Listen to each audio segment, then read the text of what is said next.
Let's talk about Election Day in the U.S. and what this means for geopolitics and indeed the economy of the world. I'm joined by Voice of America's News Center reporter, Katherine Gypson, joins us live from Washington, D.C. Katherine, thank you for joining us on the program. How's your Election Day going so far? Have you voted yourself? I already voted, and like many Americans, I voted early by mail-in ballot. And that's what we're seeing increasingly, not only since COVID, since the pandemic forced many to vote by mail, but it's become an accepted thing. You know, a third of the United States had already voted before today, Election Day. So we'll be able to see some of those early trends come in before the polls even close tonight. And that's an interesting highlight in this election, Katherine. If you're following the early voting numbers, I heard that almost 82 million people have already cast their ballots before Election Day. That's a record-breaking number, right? As far as I understand it, yes, that's right. And more importantly, what we're seeing in the key swing states like Georgia, Pennsylvania, we're already seeing just this morning levels of voting that are matching 2020, and we still have hours and hours of voting to go. So we're going to be getting a record turnout this year, I think. Do you think that has any significant impact on this election, the numbers? That's a great question. You know, the conventional wisdom here in the United States is that the more women who are turning out to vote, the better that is for Kamala Harris. Of course, if she is elected, she would be the first female president of the United States. And we've had a lot of discussion in this country about abortion rights and reproductive rights. The thinking is that that motivates more and more women to get to the polls for Kamala Harris with the concern in the back of their heads that President Donald Trump would cut back on those rights. I know there are many key issues that will determine how Americans vote today, from the economy to immigration, abortion issues, and what have you. But do you think that people are mainly just going to vote because Kamala is a woman, you know, a woman of color and a South Asian history? I think it's a whole mix of things. I think that each voter takes their own personal mix into the voting booth. They, you know, may highlight that she's South Asian. They may be more interested that she would be the first female president, or they may be voting on the economy. It really is a individual mix for each voter when they go into that ballot box. Absolutely. Katherine, polls are predicting a keenly contested tight race where Harris and Trump are neck and neck in some battleground states. Will pollsters be right this time? Because they got it wrong in 2016. And poll didn't also quite envisage a slim margin of win in 2020. There is now AI and big data. Do you think that what we're hearing is going to mirror the reality? Well, that's a fascinating question that many Americans themselves are asking. A lot of people were burned in 2016 by the polls being so far off base. And a lot of pollsters said that they were correcting for that in 2020. Of course, 2020 was a unique time because of the COVID pandemic. People stayed at home, people early voting by mail. It was a little bit hard to parse. I think this is the first election where we'll get a sense if pollsters have been able to adapt their models and really correctly intuit what voters are thinking and feeling. But right now, we really, really are seeing a tight neck-and-neck race, so we just don't know. Personally, do you think that the figures can just go awry or spike beyond what the polls are saying? Is that something you consider a possibility in this election? Yeah, I think there are a lot of reasons why the polls couldn't be picking up things. I think there's been a generational shift, people just simply not answering their phones. I think that AI, as you mentioned, being used in polling is still in its infancy and is still adapting and changing and learning how voters vote. So I think there are a lot of unknowns here that we're going to have to see it play out in this election. Turnout will be key, and the main candidates are counting on it. We saw Harris literally knocking on doors yesterday in Pennsylvania. About two-thirds, 66% of the voting eligible population turned out in 2020, an upward of 160 million voters. It's perhaps the highest rate of any national election since 1900s. What are your expectations this year? You think more voters will come out? I absolutely do think they will. I think it's been such an unpredictable election season. so many incredible things have happened. We've had an attempted assassination of former President Donald Trump, not once, but twice. We had the Democratic nominee switching very late in the campaign season. Kamala Harris had to mount an entire campaign in just about 100 days. We've never seen an election season like this in the United States. And so I think that translates to more voters being involved and being engaged, wanting to voice how all of this turns out. Let's take a short break and we'll be back with this conversation. Stay with us, everyone. It's election day in America, all eyes on the U.S., and especially as the world waits to find out who the 47th U.S. president will be. Katherine Gypson is a reporter with VOA News Center in Washington, D.C. Thank you for staying the course on the program this evening. We've seen what seems a toxic campaign with intense and negative comments throughout the campaign period. What does this say about how people will vote today? Well, there's been some really interesting rhetoric from the Trump campaign in these final days of the election season.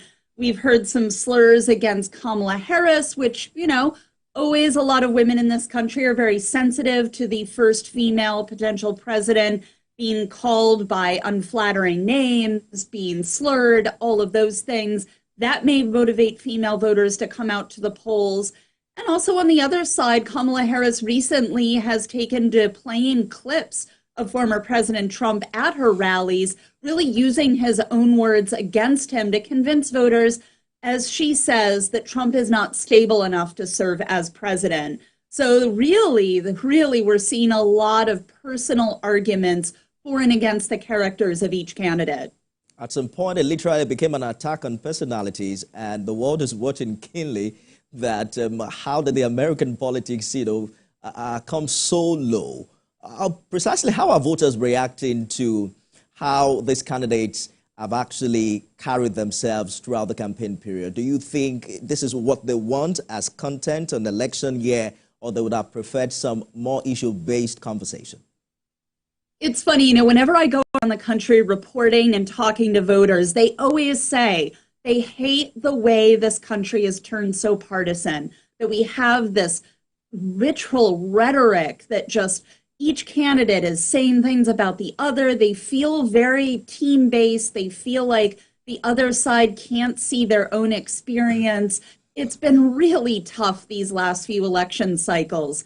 They always say that, but when it comes down to it, a lot of American voters do like that sense of team play, that they belong to a certain candidate's camp and that they will fight for that. Of course, we have to say that we saw a marked increase in that on January 6, 2021, when former President Trump's supporters attacked the U.S. Capitol to subvert the electoral process. That was a marker in American democracy that really changed the way we talk about politics. We are not going to be able to go back from that. We are looking at how things will change today. There's a sense that what happened on January 6th can either keep on going or we can go back and settle things down. It's going to be really interesting to see how that all plays out today with the results. Well, Trump indeed was convicted, was accused by the Justice Department of election interference, after that. But how much impact is that having on voters, really? Because it's become so popular. It looks like the more mods you throw at him, the more popular he's become. And even Democrats are now becoming fidgeting in states prior to this time used to be blue.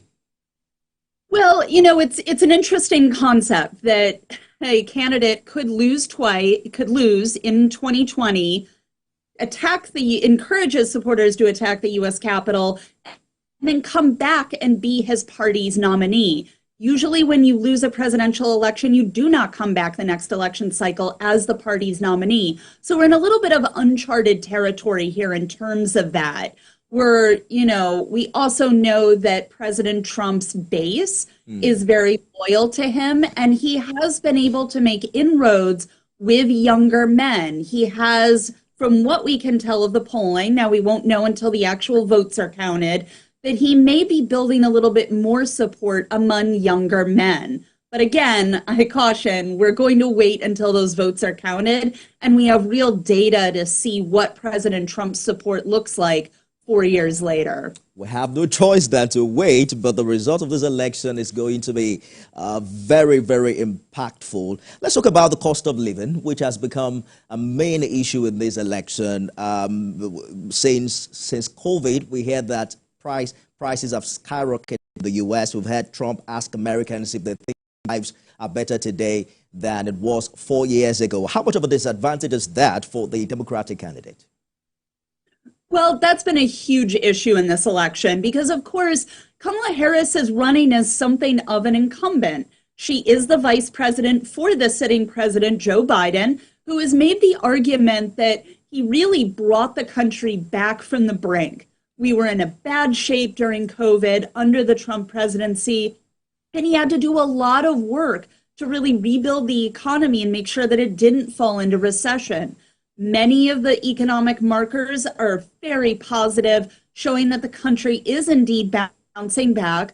But that really doesn't matter if a lot of Americans at the lower levels feel like the cost of living is tough, that they'll never be able to buy a house, that the cost of groceries is too much. And that's really where President Trump is making his argument, that they were better off 4 years ago when he was president, and he's going to make America great again, as his campaign slogan says. And there are some who believe him, actually, because if they don't, he won't be on the ballot. But let's quickly look at the impact of this on the outcome of this election on world peace. There are people who are disgruntled about how the Biden-led administration has handled relations with Israel, with the war in Gaza and how it's spread across the Middle East, and the concerns about the impact on insecurity globally. Not much has been done with enforcing the two-state solution, and Harris is now promising to resolve that if she becomes president. But you know, there are some who hold very dearly to their heart that this is an extension of the Biden administration. What are conversations like in America in this regard? Well, one of the most important things we'll be watching when the polls close tonight is the results in Michigan. Michigan is one of a handful of swing states across the nation that decides who secures the enough electoral college votes to win the presidency. So Michigan's importance cannot be overstated, and it has a high Muslim American, Arab American population, many of whom in the primary protest voted and chose either to remain uncommitted and not vote for then candidate Joe Biden, or to vote for a third party candidate, which the thinking is peels votes away from Democrats and ultimately benefits the Republican candidate, former President Trump.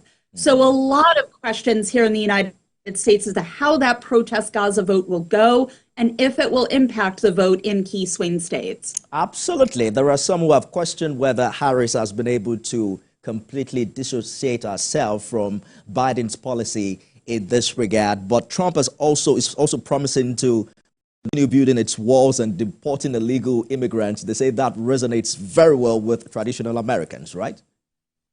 It resonates with some Americans, absolutely. And as you said, that's why former President Trump is once again on the ballot after losing in the 2020 election. His message does resonate with a certain amount of the American population, and he certainly has commandeered the Republican Party under his control. All of the Republican senators, even though they may express disagreements privately with his style, his leadership, they have come under his wing and they support him. And I think that's an important point to bring up, too. It's not just the presidency on the ballot this year. It's also control of the U.S. Congress, which will be absolutely crucial in determining the way the country moves in the next 2 to 4 years. Indeed. Katherine, we have to go now, but U.S. election results have sometimes been declared within hours of the poll closing. This year's tight contest could mean a longer wait. Some are saying it could take a while. The media couldn't really predict a winner in 2020 until 4 days after the election. When do you think it's possible for us to know who has won?